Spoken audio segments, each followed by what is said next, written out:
the kids today?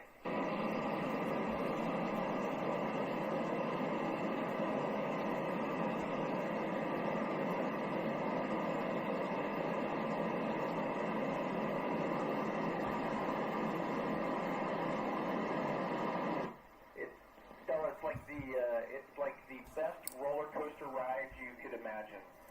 When you start on the launch pad, your chair that you're sitting in starts to shake and rumble, and you can feel the vibrations, and then all of a sudden you start to be slowly pressed into your seat as the acceleration builds up, and it builds up to 4 times the Earth's gravity as you're squashed in, screaming towards space, and it's a little bumpy, and you can look out and see the Earth kind of disappear below you. It's a thrilling ride.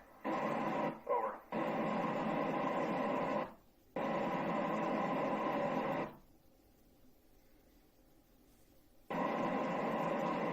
You know, the experiments, the way that we do them is very similar to what we do on the ground, but the key, the reason we're up here to begin with, is that we can do these experiments when gravity isn't the dominant force. So on the ground, gravity changes everything. And so up here, we're able to conduct experiments where gravity doesn't affect what we're looking at. For instance, one of the experiments that I was working on just this week, we're trying to grow protein crystals. These protein crystals, when we grow them on the ground, gravity squashes them and changes their natural shape. Up here, it doesn't. And so we're better able to identify their shape and design and look at drugs that would be effective with these proteins, and that'll help us treat illnesses on the ground. Over.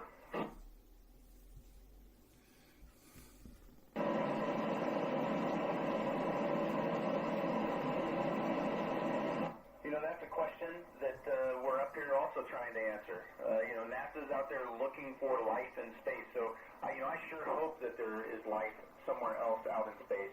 But I can tell you that looking down on the Earth, we live on a pretty miraculous planet. It's pretty special to see all the diversity and all the life down there, and to realize that it's on this one small island in the oasis of vast darkness up here. Over.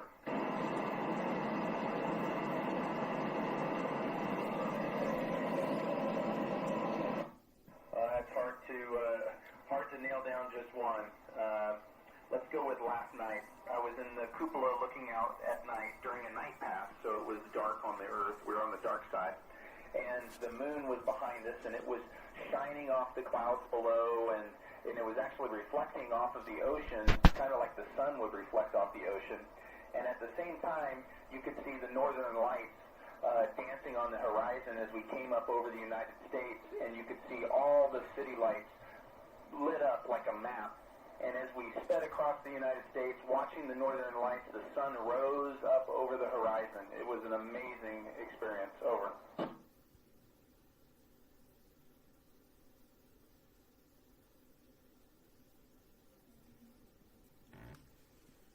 Well, so fortunately, we all receive medical training so that we can help each other to some extent. And we're lucky enough to have a doctor as one of our astronauts up here right now. But it's not just the 6 of us up here that are doing this mission. There is a team of hundreds and thousands on the ground that support us. So we have teams of medical professionals that we can confer with if we have problems, and they can help us. And then we've got equipment up here where they can try to diagnose something that might be wrong with us. If something gets really bad and we can't treat it, then we come home. Over.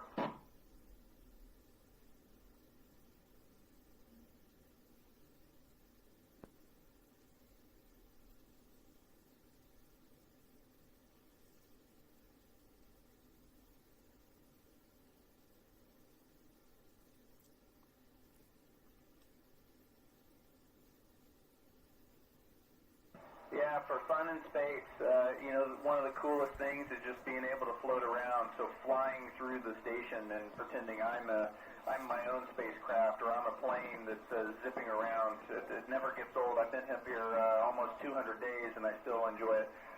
We also sit around the dinner table and play with our food, floating it in front of us, taking a scoop of food and putting it on my spoon, and then letting the spoon float in front of me, not holding on to it, and eating from a spoon with no hands. Drinking our drinks in bubbles that we squirt out of our drink bags. It's just a lot of fun. Over.